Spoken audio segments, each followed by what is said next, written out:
esse episódio aqui ele é especial porque ele é um dos mais votados lá no nosso backstage, né? Então eu já vou começar o episódio aqui. Antes mesmo de começar o episódio, eu vou agradecer aqui a Ingrid Andrade, nossa querida chaveirinho aqui, fã de carteirinha do Love the Problem. Uma salva de palmas pra Ingrid, que trouxe essa sugestão de tema maravilhosa aqui, que é o que vem depois do Dan. Eu acho que ela tinha segundas intenções, eu acho que é provocativo mesmo, eu acho que tem mensagens aqui, então aproveita essa provocação da Ingrid e já compartilha com Deus e o mundo esse episódio, porque esse daqui, ó, vai dar o que falar, mas solta a vinheta aí, Léo.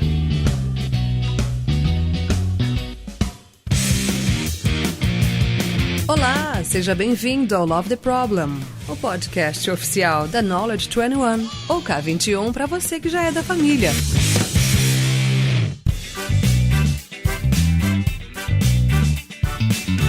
Fala galera, beleza? Mais um episódio do Love the Problem aqui. Hoje a gente tá de casa cheia. Hoje, nossa, aglomeração no Zoom. Calma, no Zoom. Aglomeração aqui no Zoom, porque a gente tá aqui com convidados especialíssimos. Estamos aqui com ele, que você já conhece do grande episódio de eficiência versus eficácia e toda essa discussão. Pandinha, fala Panda, beleza? E aí galera, beleza? Beleza. Outro dia me perguntaram, por que Panda? E aí eu falei, é porque Antônio Guerent é muito formal, então fica Panda. Panda combina mais com seu sorriso, né Panda? Exatamente, porque nenhuma história que eu inventei emplacou. A última que eu conto é que eu tinha uma banda cover do Kiss e era muito difícil tirar maquiagem, ficava sempre borrado e tal, mas nenhuma história que eu inventei colou. Essa definitivamente não passa, Panda. Definitivamente não passa. Mas a história já mostra porque de Panda, entendeu? É tipo, é uma meta-história, entendeu? Só de você estar contando essa história já mostra porque não pode ser Antônio Guerent. Porque o Antônio Guerent não contaria uma história dessas na vida. Estamos aqui também com ela. Inclusive, deixa eu te apresentar, ó. Eu ia te apresentar, Carol. Começou. Mas eu vou bedufar aqui, ó. Posso bedufar? Vou bedufar aqui, ó. Pra galera que ouve, beduf é Big Design Up Front. É o seguinte, é porque provavelmente no futuro, não hoje, se você for pesquisar hoje, se bem que hoje já pode ser o futuro, então não sei, porque eu não sei quando você tá ouvindo, então fudeu. Já tô dark já.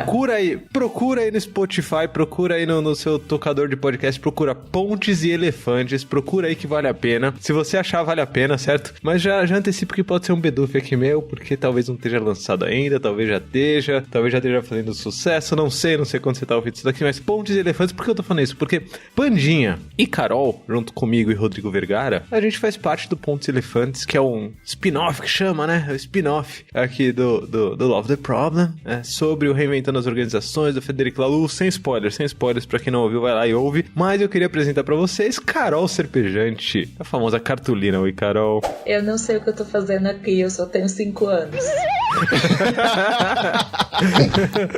Bem-vinda, Carol, bem-vinda. Obrigada. Se você descobrir aos 5 anos de idade o que vem depois do Dan, isso vai te evitar muito problema na vida, viu? Muito problema na vida. Então, eu não sei o que eu tô fazendo aqui nessa discussão, mas vamos. Bem-vinda. Temos aqui também, ó, hoje a casa tá cheia, eu já falei que a casa tá cheia, tá pesado o episódio, hein? Porque temos aqui também ele, que vocês já conhecem. Segundo o Breno Campos, ele é o príncipe, ele é o nosso príncipe das métricas aqui, Rafael Albino. Fala, Rafa, beleza? Salve, salve, Lula, salve, galera. É sempre um prazer muito grande estar por aqui. Acho que já esse vai ser o terceiro, então acho... É o terceiro não, vai ser o quarto. Quarto. Já pedi música do Fantástico, já, né? Já foi, já não tem como... É quase co-host já, Rafa. Já co-host do Love the Problem praticamente. Exatamente. Praticamente, né, Lula? Praticamente. Se o Lula for embora, você toca. Pronto, fechou. Gostei, cara. Temos um acordo já. Tá na minha herança, já fica aqui, ó. O papel de host do Love the Problem vai, dentre outros, para Rafa Albino. Bem-vindo, Rafa. E pra completar aqui esse quinteto, temos conosco ele, debutando aqui no Love the Problem, ó. Chegando pra gravar seu primeiro episódio do Love the Problem, apesar de ser um ouvinte assíduo do Love the Problem, nos enche de feedbacks maravilhosos, está aqui. Ele, o nosso professor de métricas da K21, Avelino Ferreira Gomes Filho. Fala, Avelino, beleza? Obrigado. Fala aí, galera, beleza? Não sei me apresentar, então eu fiquei vendo as apresentações com história do Panda aí. Bom dia, boa tarde, boa noite. Rafael se apresentou como um príncipe mesmo, eu não sei. E aí? Como um príncipe. Tudo bem, Avelino, tudo bem, porque a galera não tá aqui pra ouvir a apresentação de cada um de vocês, então tá tudo bem, só se apresentar assim e falar, oi, tá ótimo. E o Avelino, vocês sabem, só pra fechar, eu juro que eu vou começar o episódio, gente, eu juro, só pra fechar que o Avelino é um que devia estar desde o primeiro episódio, porque é a voz mais bela da K21. É o grave mais belo da K21. Vocês já viram? Uma salva de palmas aí pro Avelino, muito bom, muito bom.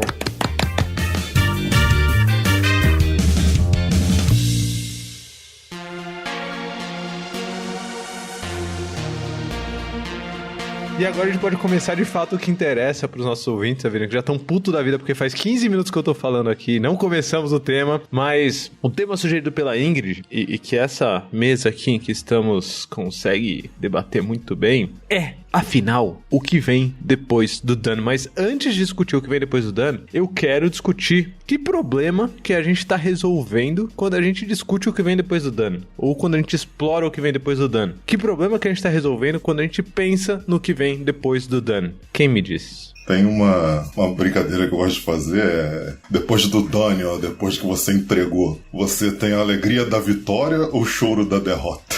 Ah, reflexões então, Avelino. O ponto talvez seja refletir. Isso, exatamente essa parte.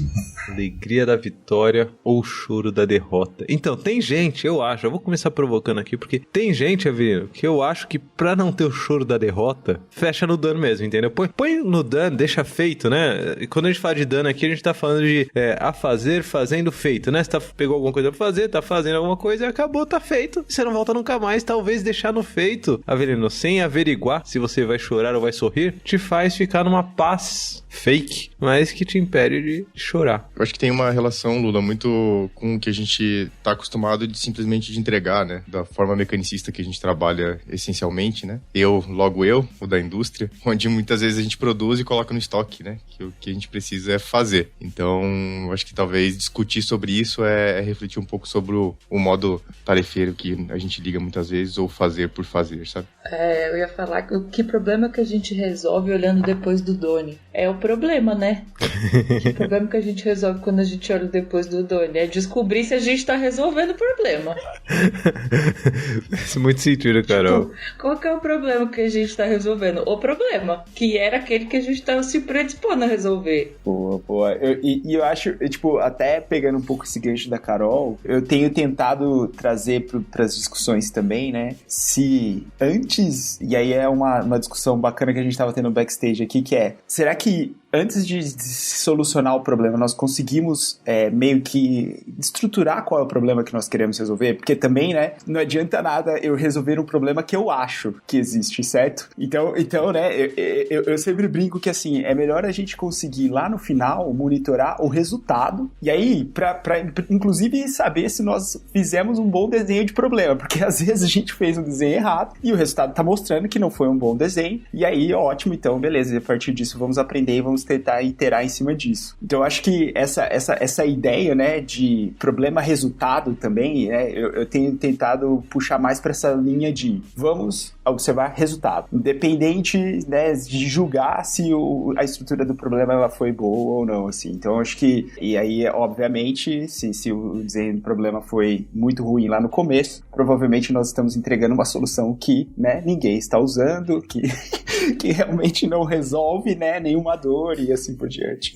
Então a gente chegou aqui não só no problema que a gente tá resolvendo, como também no problema que quem não vê depois do dano também tá tentando resolver. Então, pra quem olha depois do dano, o problema que tá tentando resolver é ver se o problema original tá sendo solucionado, como bem colocou Carol e Rafa Albino aqui, e aí ver se você vai chorar ou se vai sorrir, como disse Avelino, e como bem colocou o Panda aqui, é ver se isso que você entregou é só mais um item no seu estoque, que não vai ser vendido nunca, né, que não vai te gerar resultado nunca. Esse é o problema que a gente tá resolvendo, mas quem não olha além do dano, e eu posso me colocar nesse lugar aqui porque eu vivi nele por muitos anos, né, eu tava resgatando uma foto aqui pra palestra da Agile Brasil. Aliás, pra quem não se inscreveu ainda, agilebrasil.com, tá rolando aí a Agile Brasil por esses dias. Se você ainda estiver em 2020, né, às vezes você tá ouvindo esse podcast em 2087, quem sabe. Se tiver entre setembro e outubro de 2020... Ali tá rolando, né, e vai rolar. Até a primeira semana de outubro aí você consegue pegar. Tá rolando, vai ajaiobrasil.com, vê lá, né? Vai que tem, não sei, se não tiver tem alguma outra coisa lá no site, vale a pena você ver, mas na palestra, Carol, que eu vou fazer no Ajaio Brasil, eu resgatei uma foto de 2011 minha, já fazem 9 anos aí, de um quadrinho meu, To Do Doing Done. E naquele tempo eu não olhava depois do dano. E eu sabia que o problema que eu tava resolvendo não olhando depois do dano é o problema de se sentir bem consigo mesmo, porque você não precisa ver se o resultado foi alcançado ou não, entendeu? Então se você não tá olhando depois do dano, provavelmente você também tá resolvendo esse seu problema de não precisar chorar, como bem colocou o Avelino aqui, ou de não precisar entender se você tá resolvendo o problema de alguém, ou de não precisar entender se o que você tá fazendo tá sendo útil, ou se tá ficando só estocado lá em algum canto, sem ninguém pra utilizar. Ou seja, já começamos provocativo aqui. Já estamos provocando. E aí, já que a gente tá provocando, tem uma palavra que o Rafa, ele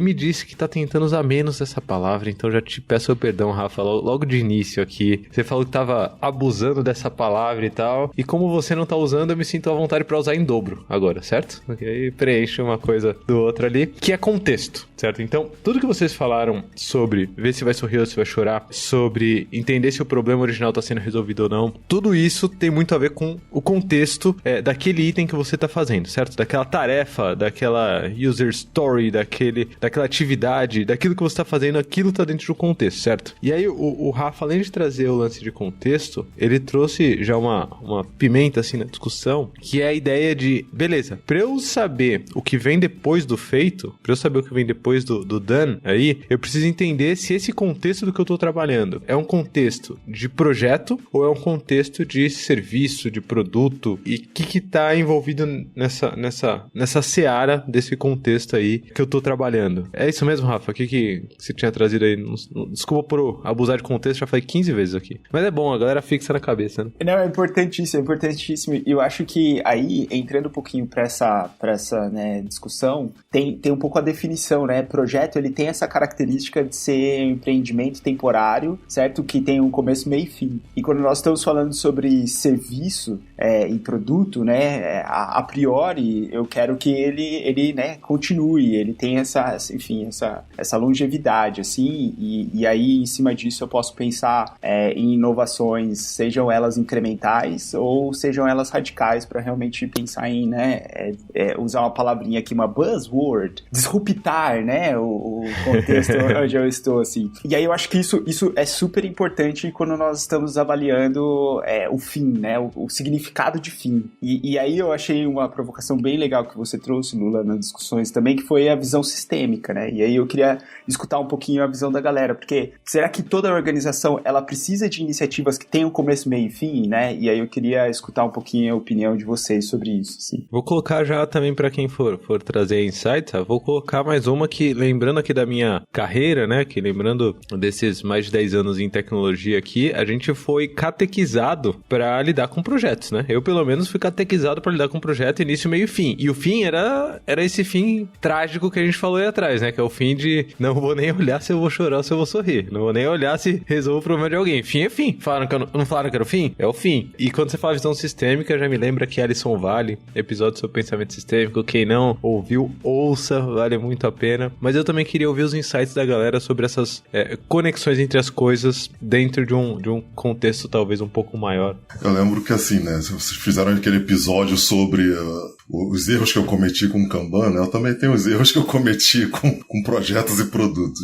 Mas como você falou bem, Lula, eu acho que a gente é catequizado, a gente é instruído a pensar sempre em projetos, né? Como a gente está muito focado em projetos, a gente está preocupado em entregar coisas no prazo, né? Coisas no prazo, dentro do custo, todo aquele cabedal de coisas que vem junto com projetos. E é meio natural, tá? É meio natural pra gente se preocupar com isso, e das burradas que eu já fiz, né, digamos assim, é do tipo, cara, tá acabando o prazo, né? Então começa a fazer as coisas de qualquer jeito, começa a fazer qualquer coisa de qualquer jeito, porque você tem que entregar aquilo dentro do prazo, ou se estourar o prazo, estourar pouco, né?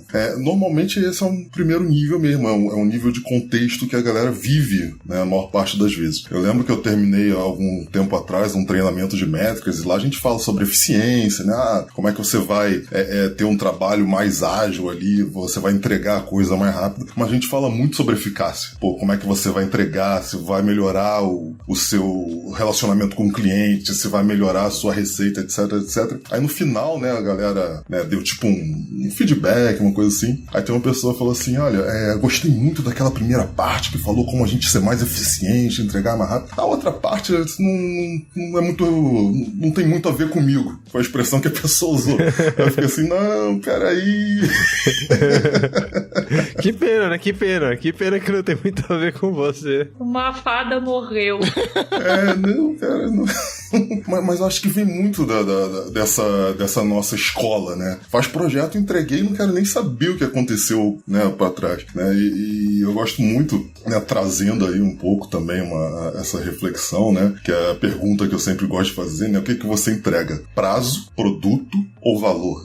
E normalmente isso é tipo uma escadinha que o pessoal faz. Você primeiro começa entregando coisas no prazo. Agora eu vou fazer a coisa ágil. Agora é ágil, não tem mais esse negócio de escopo fechado. Aí você começa a entregar produto sem saber muito bem o que está acontecendo com aquele produto, né? E um próximo passo, digamos assim, que você tem que fazer, deve fazer ou deve buscar fazer, eu tô aqui para entregar valor, né? Isso que paga a gente aqui, né? Mas como o Albino trouxe muito bem, isso depende do contexto, né? Tem um contexto que, cara, a pressão de prazo e de entrega é tão grande que não dá pra você parar pra pensar no valor. Se vai sorrir ou se vai chorar. Como é que é o negócio? Se vai chorar ou se vai sorrir, né? Tipo, se vai sorrir, né?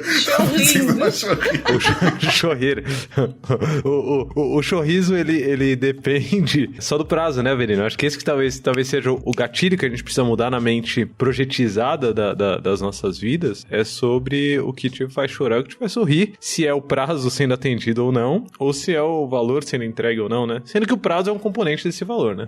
Então, mas é que mundo que a gente vive? Vamos, sem querer abusar do lance do contexto, né? Mas que mundo que a gente vive? A gente vive num mundo que tá basicamente todo mundo fazendo a mesma coisa e quem entrega a mesma coisa antes ganha. Aí você tem outros casos que tem pessoas fazendo uma coisa melhor e aí agregando um valor diferente e aí pode ser que demore um pouco pra entregar, pode ser que não. E aí você tá resolvendo outros problemas. Mas num contexto em que você... Aí eu vou fazer uma comparação com o jornalismo, tá? No jornalismo, a notícia, aí nos primórdios, tá? Que hoje a gente tem, as pessoas têm os veículos de preferência, né? Tá na internet, você tem acesso a qualquer lugar. Mas quando surgiu a imprensa, ganhava quem fazia antes. E não importava como você fazia. Assim, chegou a notícia, tem que dar. E até hoje, para várias coisas dentro do jornalismo, é isso. Eu brinco sempre da morte do Silvio Santos. Se Silvio Santos morrer, mano, leva quem ficou sabendo primeiro. Não adianta.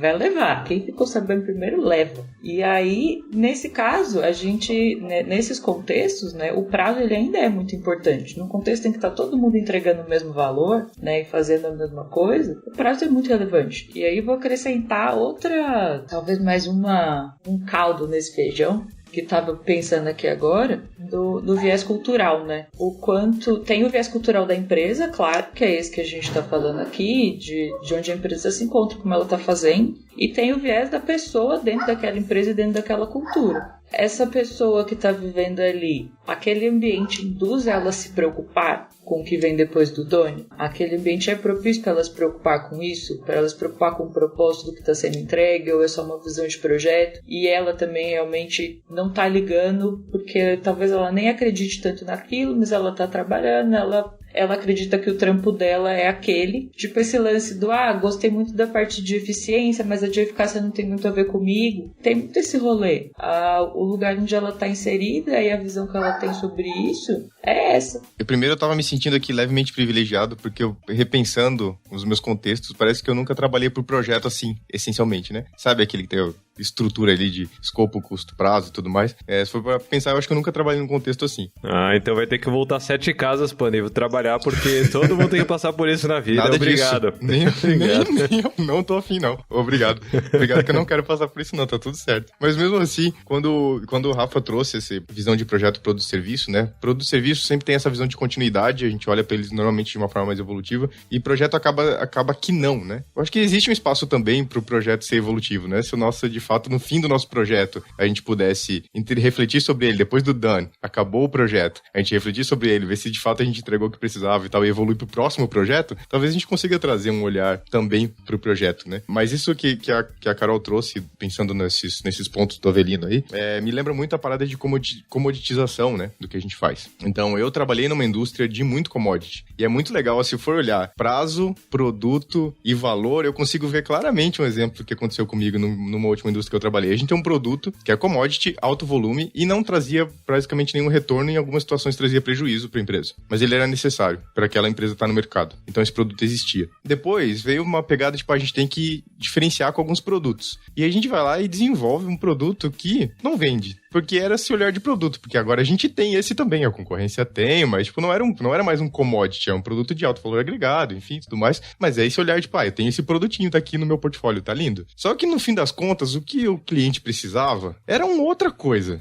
E a gente já tinha consciência de algumas dessas coisas e o esforço pra gente evoluir para, de fato, a entrega de valor era muito pequeno. Então, mesmo nessa evolução, né, você pensar, tá ali, o prazo, o commodity precisa ter, se não tiver, não tá nem no mercado, não tá no jogo. É a notícia do Silvio Santos. Vai ser a notícia do Silvio Santos. A primeira pessoa que falar vai aparecer em todas as mídias porque vai ser replicado isso de uma forma muito, muito intensa. Mas e depois, aquele veículo que trouxer um compilado da vida do Silvio Santos, trazendo pontos, aprendizados e tal, sabe, que talvez traga alguma coisa pra gente refletir sobre a vida de um ser como o Silvio Santos, seria muito interessante também. Então, eu acho que é um pouco dessa evolução nesses 3 pontos que a gente também tem, sabe? Aquela reportagem especial com o Pedro de Lara, né? Aquela reportagem especial aí, lembrando... Com o Liminha, Lombardi, sei lá. Isso, topa tudo por dinheiro aí. Então, eu não sei se vocês estão sentindo, porque por áudio assim não fica muito claro, né? Não dá pra gente ver, mas eu tô começando a sentir o cheiro. Aqui, ó, o cheirinho do bode entrando na sala.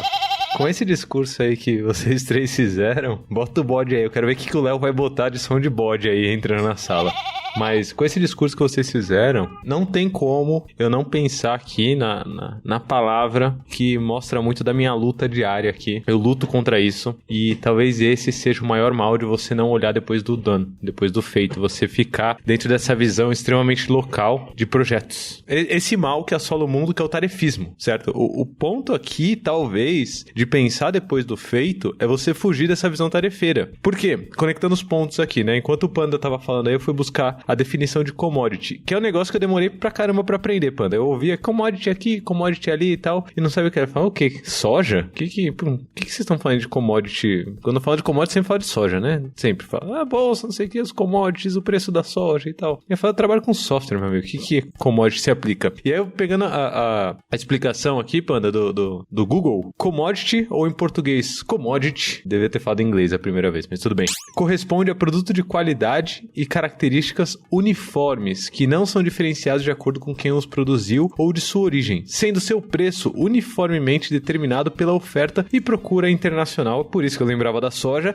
Mas, qual que é o ponto aqui? E se você voltar no episódio, se você não ouviu ainda o episódio sobre produto, produteiras e produteiros, ouve esse episódio porque a gente chega a falar de commodity lá em algum momento. O ponto principal é, se você acha que está produzindo, você, trabalhador do conhecimento, certo? Se você acha que você está produzindo um produto que ele é uniforme e que não se diferencia de nenhum outro produto de forma alguma, provavelmente você está usando menos a sua cabeça e mais os seus braços. Certo? E aí, nesse caso, 2 conselhos. Primeiro, não precisa olhar depois do dano mesmo. Já que seu produto é assim, não precisa. Tanto faz, porque é uniforme, é tudo igual. Alguém já pensou nesse problema, só produz aí. Segundo, começa a procurar outro emprego, certo? Porque o seu corre risco pra caramba. O seu tá realmente ameaçado, porque se é pra produzir alguma coisa extremamente uniforme, extremamente padronizada, do mesmo jeito, talvez, assim, um robô produza melhor que você, certo? Porque o meu computador, ele faz coisas uniformes, assim, muito melhor que eu. Programa ele pra fazer, ele vai lá e faz, e sempre do mesmo jeito. Eu não, eu sou ser humano, eu falho. Então, eu tô botando bode na sala aqui, né? Fala que era pra botar bode na sala, eu tô botando bode na sala. Então, o que eu quero colocar aqui dentro desse pensamento sistêmico que o Rafa propôs trazer aqui? Mesmo que você esteja trabalhando dentro de um projeto na área do trabalho do conhecimento, e aí eu tô expandindo, tá? Não tô falando só de trabalho de tecnologia aqui, não. Em marketing, por exemplo, você ouve muito a galera falar de job. Ah, peguei um job.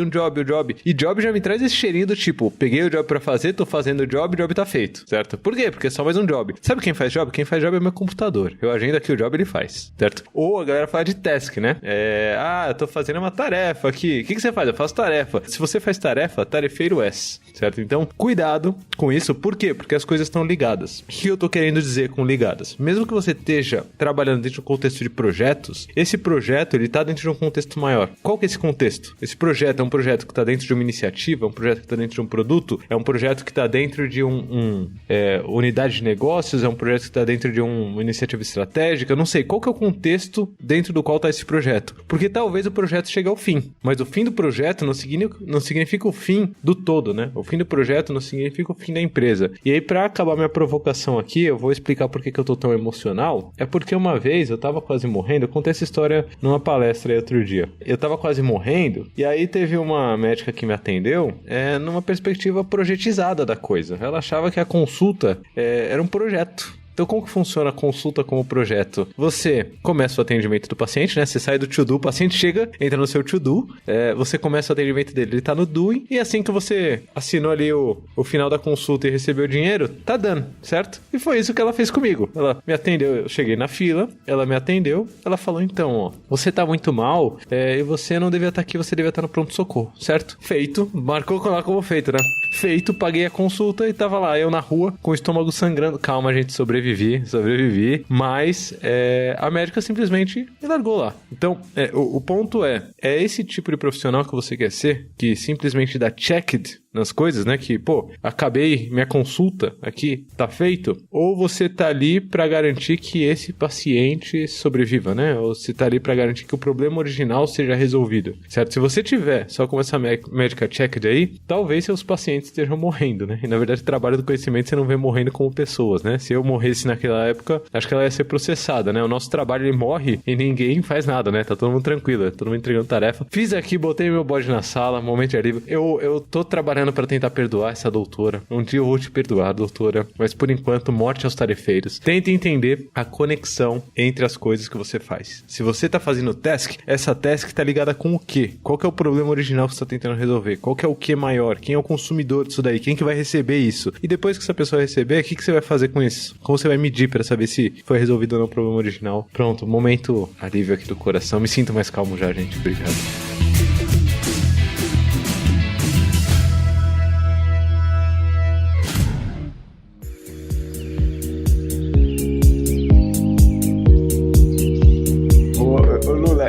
Eu estava pensando um pouquinho sobre essa questão de entendimento do porquê, e aí eu acho que isso conecta demais com, enfim, todos os contextos que nós temos trazido aqui, que eles de alguma forma mostram que eu estou trabalhando para um fim, certo? Então, eu acho que essa conexão, ela é super importante. Eu sei que a galera aqui em vários episódios comenta lá sobre, né, o Reinventando as Organizações, enfim, essa ideia de propósito, ela acaba sendo super importante para você conseguir de alguma forma entender o impacto que você vai ter, né, naquele produto ou serviço que você está oferecendo para a sociedade.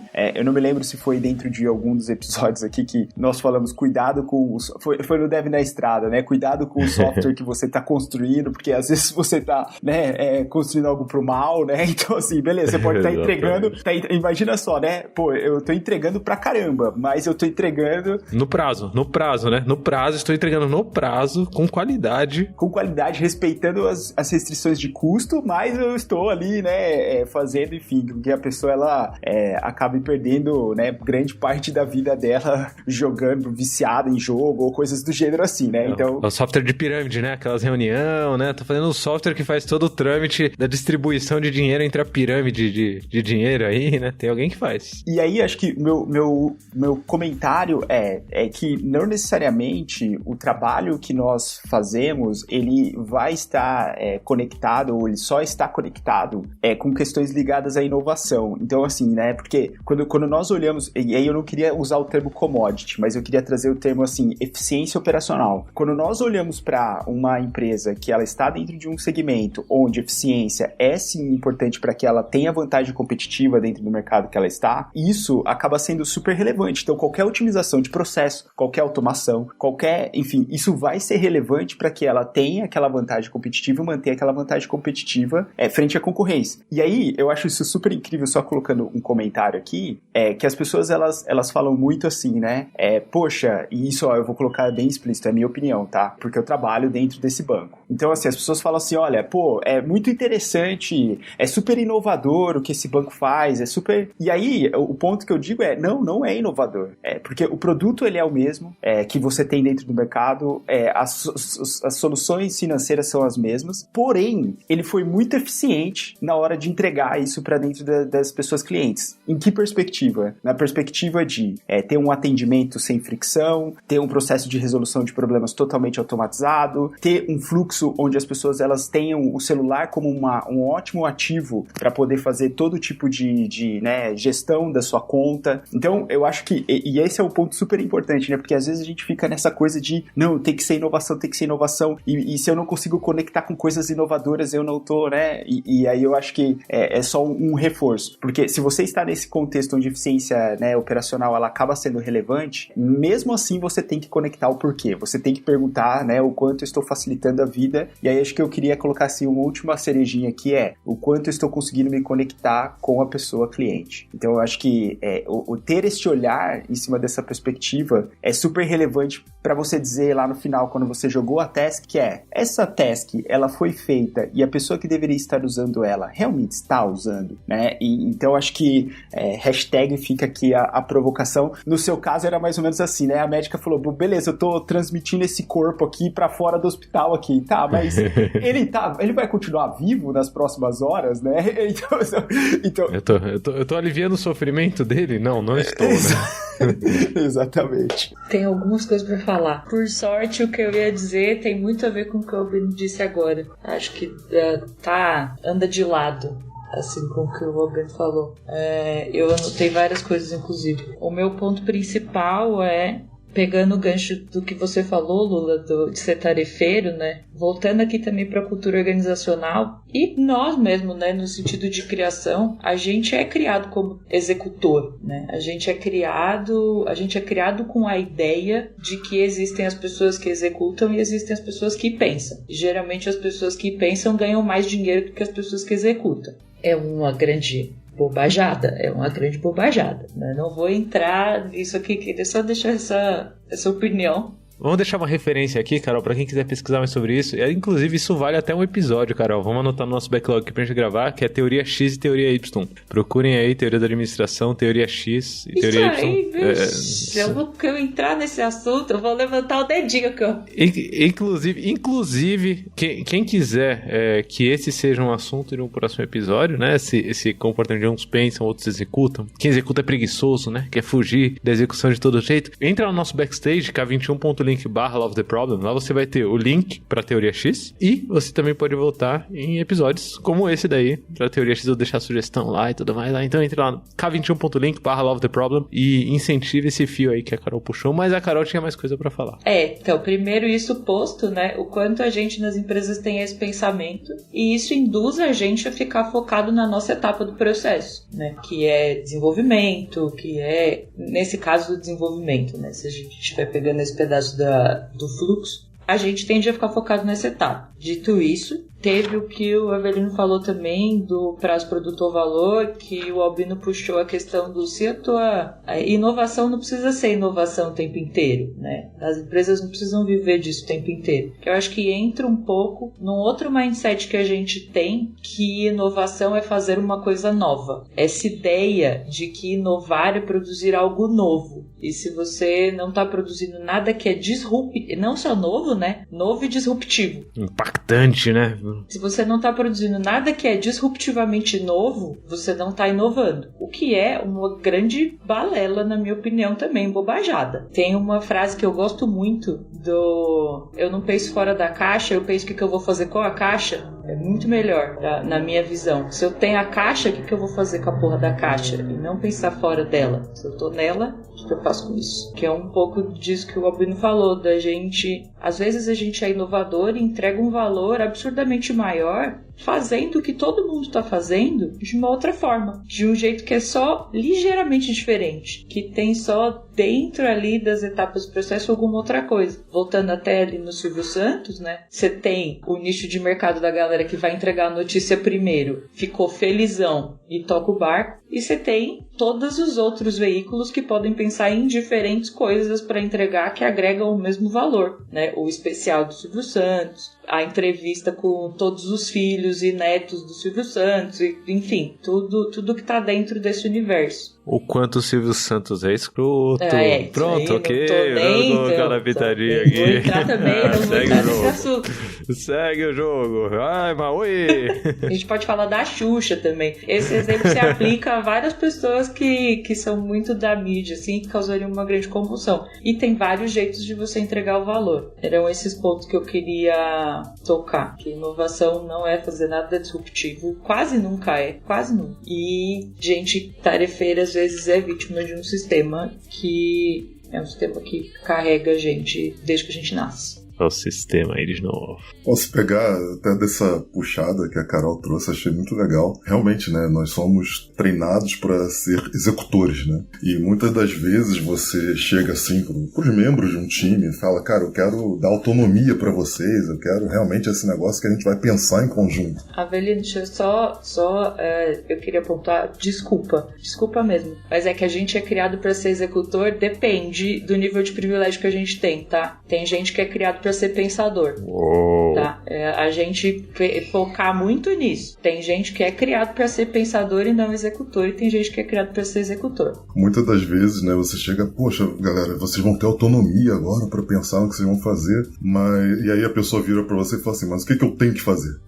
Tipo, eu quero que você passe aqui o checklist do que eu tenho que fazer e eu vou executar aquilo ali ponto a ponto. É o que você pediu, né? E é interessante, né, trazendo até um pouco nessa questão, uma visão muito localizada das coisas, né? É muito comum você ver, cara, eu tenho um conjunto de tarefas para fazer, né, que alguma cabeça pensante aí que foi treinada para ser pensante pensou, né, e eu vou executar isso aqui porque é o que me mandam fazer, o que tá pagando o meu salário, digamos assim. E depois disso, depois não importa, cara, eu já executei aqui as tarefas, o que acontece depois disso aqui não é mais problema meu, é problema do próximo executor da cadeia aqui, né? E acaba trazendo essa questão muito local. Então, por exemplo, trazendo esse exemplo que o Lula trouxe, né, da médica, né, que chegou lá e deu dano e acabou. É uma visão local. Ela resolveu o problema dela, que era, sei lá, atender X pacientes ou ganhar um dinheiro baseado na quantidade de clientes que ela atendeu. Ela já resolveu o problema dela. Não há um pensamento sistêmico do tipo, cara, eu vou sobrecarregar o sistema de saúde. Se eu fazendo isso que eu tô fazendo, eu tô sobrecarregando o sistema, tô entregando um serviço péssimo, né?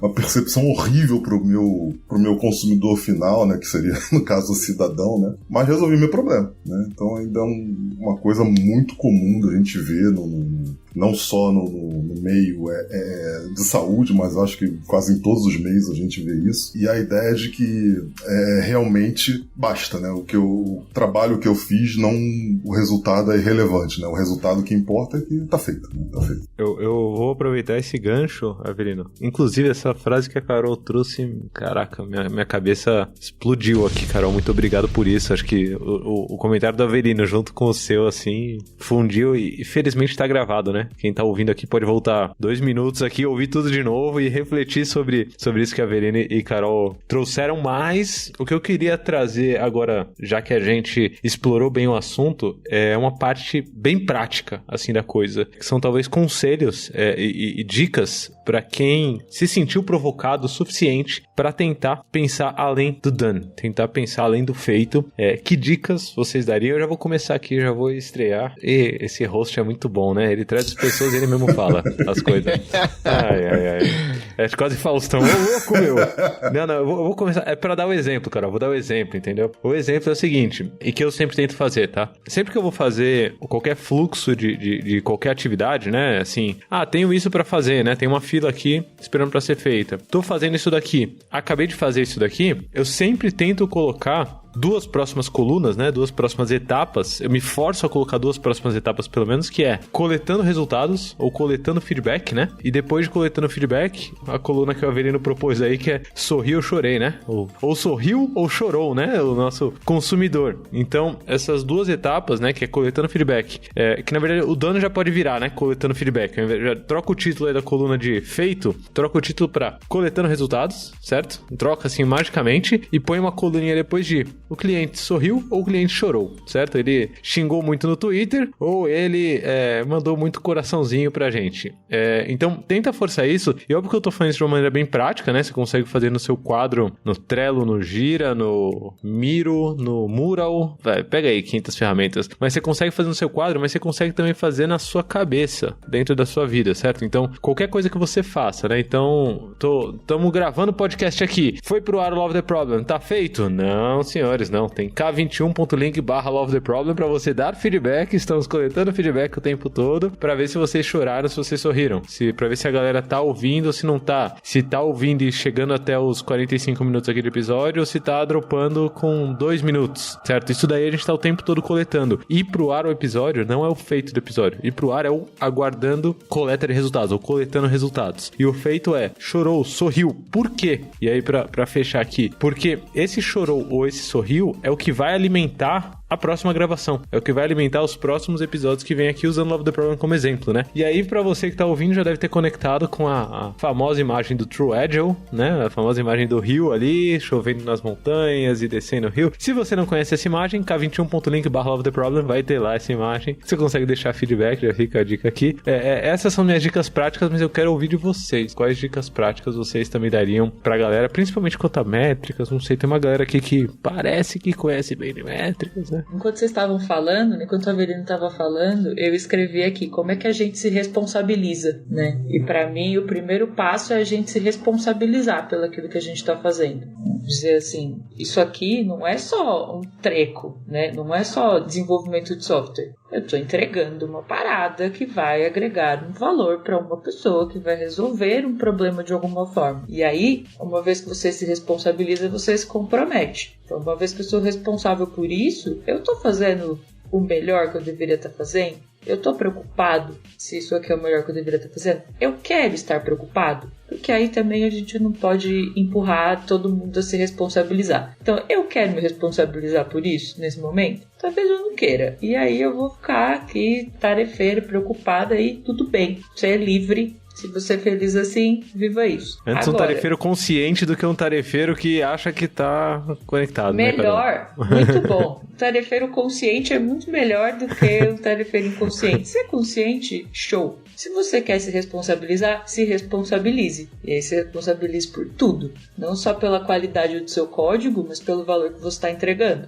E aí me lembrou de uma pessoa que está na minha equipe, maravilhosa, a Pri Chagas, ela é perfeita. Beijo, Pri. Beijo pra Pri. Um beijo, Pri. Saudades, Pri. Que ela fala, no treinamento que ela dá da jornada de PO, lá na Pags, ela fala que é sempre criar um produto, né? Eu vou tentar usar em português. Você tem uma entrada, né? Um input. Então, você tem algo, né? Algo que está entrando. Você tem a execução. E depois que você executa, você tem a entrega, de fato, aquilo que está sendo entregue. E você tem o resultado daquilo que você está entregando. Que é um pouco disso que você falou. Então, é um input, um output e um outcome. Você tem uma entrada, uma entrega e um resultado. E essas coisas andam sempre juntas. Então, a gente sempre tem que pensar que a entrega, ela não é só a entrega, né? Ela não é só aquilo que a gente está entregando, é o resultado que a nossa entrega gera.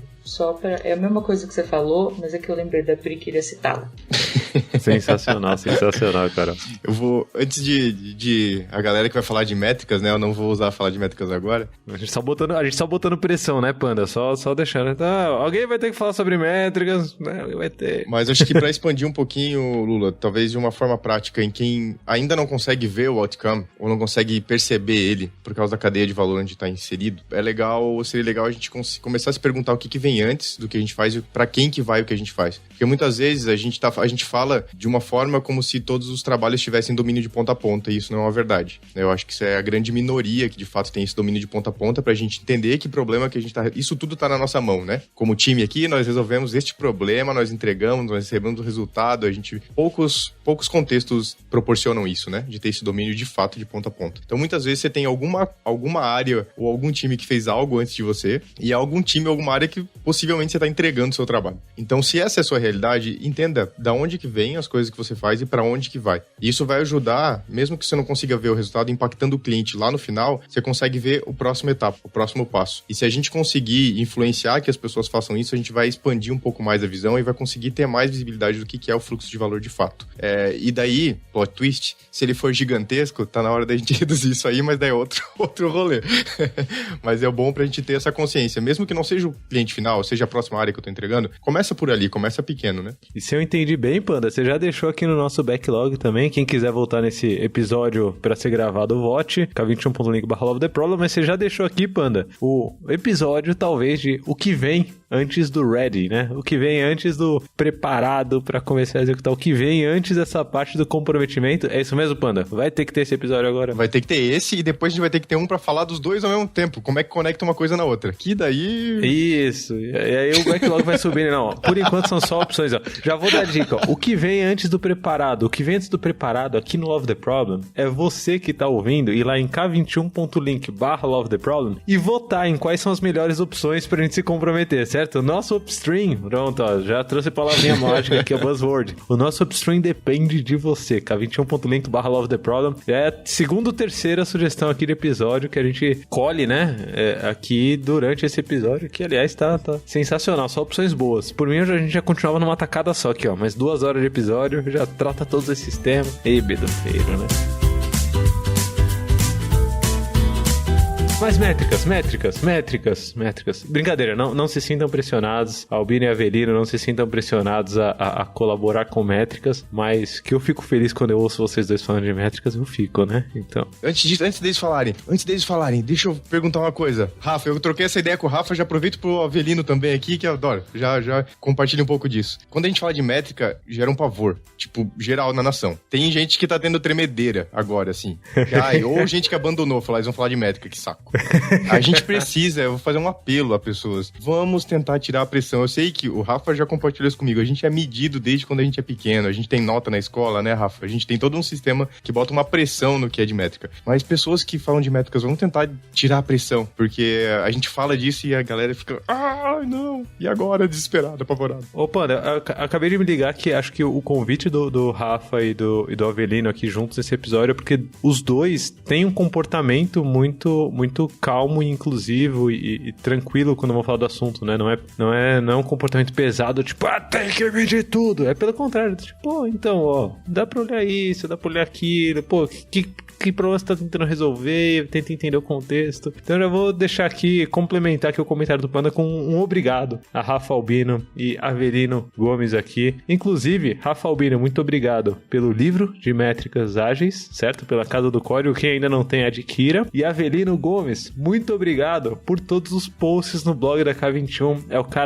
o cara mais lido, talvez, no mundo da agilidade. Ousado, hein, Avelino? Mas, sério, todo post que eu olho no blog da K21 e é um post completo e tranquilo de ler, e você vai lendo e vai aprofundando e tal. Chega no final, tá o nome dele, é Avelino Gomes. Pode ter certeza. Inclusive, deixa o feedback lá pra Avelino no k21.link/LoveTheProblem. Obrigado, Panda, por esse comentário que eu não tinha percebido ainda, mas estava no meu inconsciente, não à toa, estão os dois aqui. Boa. Eu vou, depois, né, de toda essa rasgação de seda aqui, Lula, eu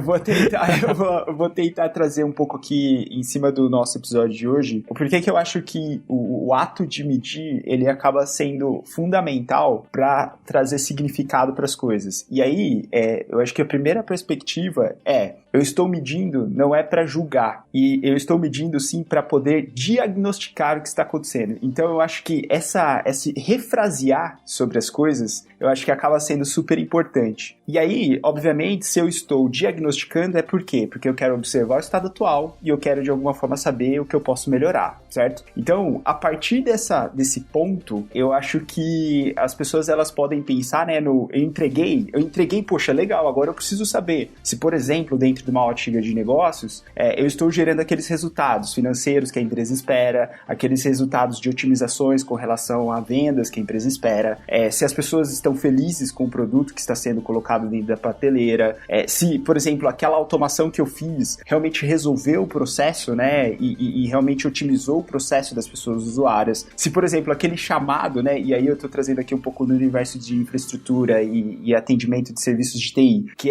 eu fechei o chamado, tá, tudo bem, mas eu fechei e eu resolvi o problema, ou eu fechei isso só entrou da contagem de tickets fechados por semana ou por mês? Então, eu acho que quando nós realmente refraseamos esse olhar com relação a métricas, nós realmente começamos a entender que ela é um mecanismo para que eu possa realmente continuar evoluindo. E aí, eu trouxe aqui uma série de perspectivas dentro de uma ótica mais, né, ali, resultado organizacional e tal, e tudo mais, assim. Mas eu acho que quando nós olhamos para as métricas de eficiência, que estão nos dizendo se nós estamos fazendo as coisas da melhor maneira, eu acho que elas são importantes também. E aí, quando a gente traz para um contexto de desenvolvimento de produtos digitais, saber da qualidade do que está sendo colocado em produção, saber da frequência que eu estou conseguindo colocar as coisas no ar, saber o tempo de resposta para me recuperar em cima de um problema que aconteceu, conseguir, de alguma forma, trazer uma perspectiva de, enfim, avaliar se realmente aquele meu produto, ele está resiliente, né, e aí isso diz muito quanto ele está sendo muito bem gerido a nível de eficiência. Eu acho que é uma perspectiva também, assim, crítica, super relevante e que vai ajudar demais a empresa a conseguir identificar oportunidades ali de saber, poxa, será que está na hora de eu reescrever esse código? Será que está na hora de eu, né, pensar em realmente manter simplesmente esse código e fazendo evoluções pequenas em cima dele? Então eu acho que enfim, né, tudo isso a gente está falando a partir do momento que nós estamos medindo, certo? Então, acho que para fechar meu comentário aqui, quando a gente olha o pronto ele deveria ter sim uma das definições de pronto deveria ser assim: estamos medindo a métrica XYZ, certo? Porque a partir do momento, pegando essas dicas que o Lula trouxe, o estágio de acompanhamento, por exemplo, ele vai fazer sentido, porque eu vou saber que, né, aquela métrica ela tá ali pulsando e tá conseguindo produzir os dados para saber e aí avaliar a carinha positiva ou a carinha, né, de deu ruim. Então, eu acho que esse para mim seria assim um elemento central, que é usar a métrica como uma ferramenta para se saber se você está seguindo por um caminho, sem julgar se aquele caminho é bom ou ruim, certo? É um caminho. E aí, a partir daí, a gente vai realmente tomando as ações necessárias para continuar esse processo de evolução. Acho que essa é a minha visão aí sobre o assunto. Sensacional. Só uns insights profundos aqui, né? A galera sempre acaba puxando o lado cultural aqui da coisa. Forte, sensacional. Trazendo a Pri Chagas novamente, né, quando ela fala desse lance do output e do outcome, geralmente quando você está produzindo um produto e você fez um bom trabalho antes do ready, você já sabe qual que é a métrica que você vai usar para aprender. Então, antes de você começar a escrever a primeira linha de código, você já deveria saber o que você vai medir no final. Porque se você fez um bom trabalho de entendimento do problema que você está querendo resolver e um trabalho de uma hipótese, né, uma boa descrição de hipótese de como você acredita que aquele problema vai ser resolvido através daquilo que você está desenvolvendo, você sabe o que você vai medir. Porque se eu sei que eu vou de A para B, eu sei que B muda. E aí, como é que eu consigo provar que B mudou para bem ou para mal? E aí é a métrica que vai dizer. Antes de falar de métrica, né, já que você começou falando quais são as dicas que você dá, né, e pegando um pouco o que falou a Carol e o Rafa, eu acho sempre relevante que você tenha uma visão sistêmica de onde você está inserido, né? Como ela falou bem, a Carol, a gente precisa conhecer a pessoa que está lá do outro lado, né? A gente precisa entender de onde está vindo esse problema, precisa entender muito bem isso. De fato, a gente precisa compreender o nosso upstream, que a gente não é só um bracinho que está batendo no teclado. Existe um cliente numa ponta, né? Existe desejos, existe anseios e necessidades, e o nosso pronto, né, deveria, né, olhando sistemicamente, na mão dele, né? A gente está entregando para ele e vendo se realmente, né, se a gente estava indo de A para B, se de fato aconteceu a mudança ali de B. Muitas das vezes que a gente acaba vendo uns conceitos meio maquiados de done, né? Tipo, eu entreguei aqui pro pessoal de teste, né? Eu entreguei aqui pro pessoal que vai fazer a homologação, fazer a validação validação, né, coisa e tal. E muitas das vezes isso gera, né, uma problema de você pegar uma métrica e dar uma maquiada nela. Várias das vezes, né, quando a gente está lá no treinamento de métrica, a gente fala sobre métrica de eficiência, é o lead time. Lead time está na mão do consumidor. Aí sempre tem aquelas perguntinhas assim, não, mas o meu lead time, ele termina de contar quando eu entrego para a equipe que vai fazer os testes. Eu falei, olha, bem, não é bem assim, porque o seu cliente ainda não recebeu. Mas às vezes é a visão que a gente tem mesmo, é só aquela. E às vezes quando a gente traz uma métrica que ela é ruim, assim, digamos. Eu digo que a métrica não é boa ou ruim, ela é um número que diz o que está acontecendo, né? Mas que vá soar mal, é bom, porque ela traz o bode para dentro da sala, e agora que a gente tem essa constatação, que a gente tem essa possibilidade de análise, a gente pode tratar. Senão, se a gente começa a mudar os pontos, não, nosso Doni não é um Doni, mas não bem o Doni. A gente acaba dando uma maquiada. Então, uma grande primeira dica é sempre busca dar uma olhada sistêmica para ver se realmente o seu Doni é um Doni de fato, ou a gente ainda está parando ali no meio do rio, né? Isso vai evitar as perspectivas, né, as expectativas serem frustradas. Eu acho que tem um exemplo que a gente está vivendo muito, né, hoje em dia, né? Se você está vendo isso no futuro, né? Neste momento, nós estamos passando por um período enorme de quarentenas e pandemias do Covid. E aí, quando surgiu, por exemplo, a expectativa das vacinas, não, porque tem a vacina da China, a vacina de Oxford, a vacina não sei da onde, né? Mas, cara, ainda não tá Doni, né? Ainda tem todo um meio de caminho legal, tem um meio de caminho dos testes científicos, né? Mas já gera uma pressão que quando deu um problema na vacina de Oxford, pareceu que o mundo, meu Deus, né? Tudo quanto era imprensa no Brasil e no mundo dando, meu Deus, a vacina falhou, não sei o que. Não, cara, ainda não tá Doni, né?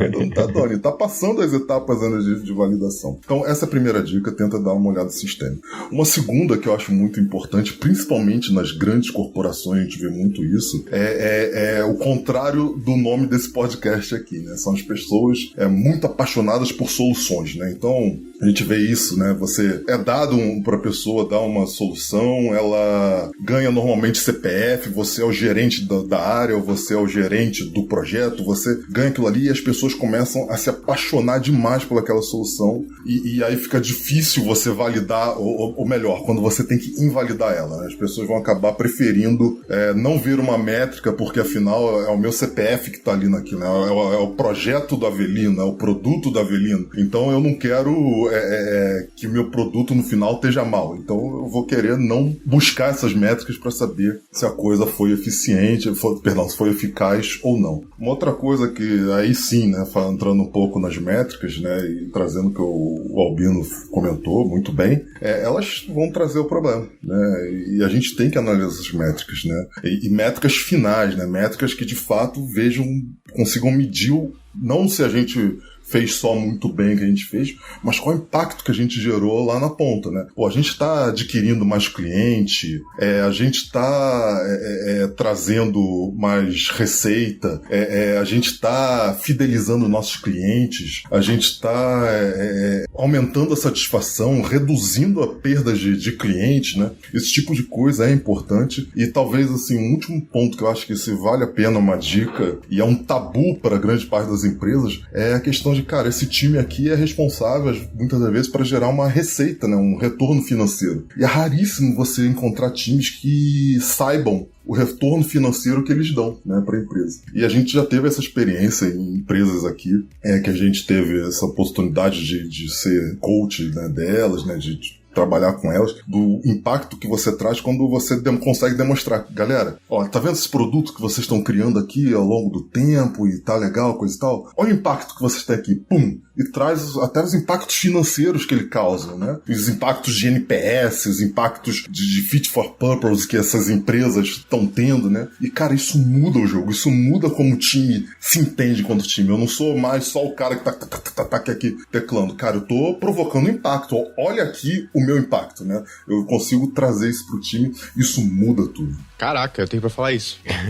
Valeu, Avelino, incrível. Ótimos exemplos. Amei o exemplo, inclusive, da vacina, achei incrível. É uma boa referência pra gente pensar no que de fato é pronto, né? Eu vou trazer um exemplo muito rápido de um contexto pequenininho, né? Eu tô organizando o Linkoff Blumenau, junto com a Luísa Escobar e com o Fábio Cabral. E se for pensar, ele tem um formato definido, o Linkoff, a gente já conhece, eu acho que todo mundo aqui já participou, que pelo menos quem tá conversando aqui na nossa gravação já participou de algum Linkoff. Eu comecei a organizar aqui com a ideia de fomentar um pouco da comunidade aqui em Blumenau. E daí, de repente, eu falei, vou fazer um Fit for Purpose Card no final, né? Pra ver se de fato o que eu tô impactando nessa galera, qual que é o propósito desse pessoal vir pra cá, pro Linkoff. E foi muito interessante porque a gente tá nessa situação de isolamento, a gente tá nessa pandemia, logo nos primeiros, uma das coisas que mais apareceu não foi a troca de conhecimento, foi o networking e o contato com os amigos. Então, cara, é um negócio que já tem um formato, mas o que eu posso trabalhar nessa abordagem pra poder proporcionar um pouco mais de networking e de contato com os amigos? Então, a gente rodou, por exemplo, sábado agora, junto com o pessoal do Linkoff BH. Como a gente tá todo mundo remoto, por que não juntar esses dois eventos e fazer um só, onde você proporciona mais networking e daí você aproveita e convida os amigos que moram em outros lugares, completamente afastados de onde a gente tá, pra gente se encontrar ali. Então, Cindy tava lá, Diogo Hiker tava lá, tipo, os amigos estavam lá também, sabe? Então, é olhar pra mesmo uma coisa que já tem um formato, já é definido, já tem um horário, uma cadência,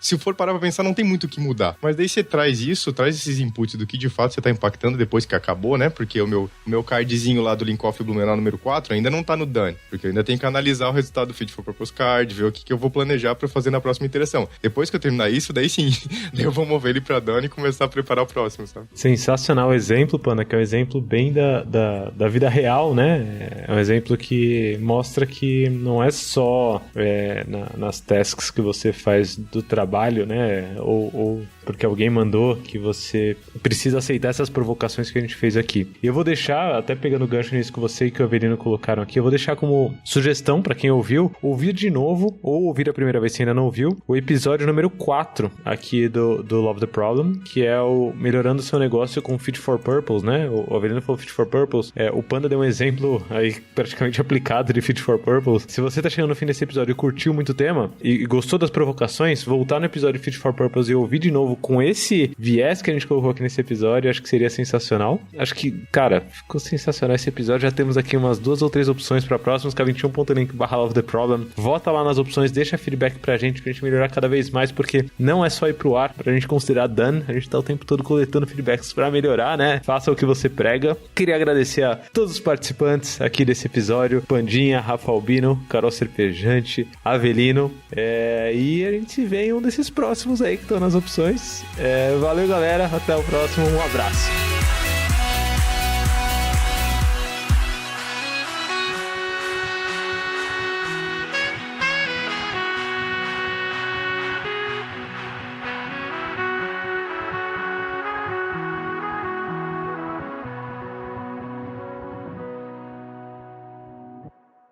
Espera só um pouquinho. Só minha gata acabou de fazer cocô aqui. Tá fazendo um barulho absurdo. Você vai pro episódio também? Ao vivo, bicho. Chega. Ai, já deu. Então... Ô, louco, meu! Pronto. Voltou. Tá pegando fogo! Estamos aqui na gravação do Love the Problem com o Luiz Lula Rodrigues, que teve um pequeno contratempo. Ela tava se debatendo dentro da caixa, assim.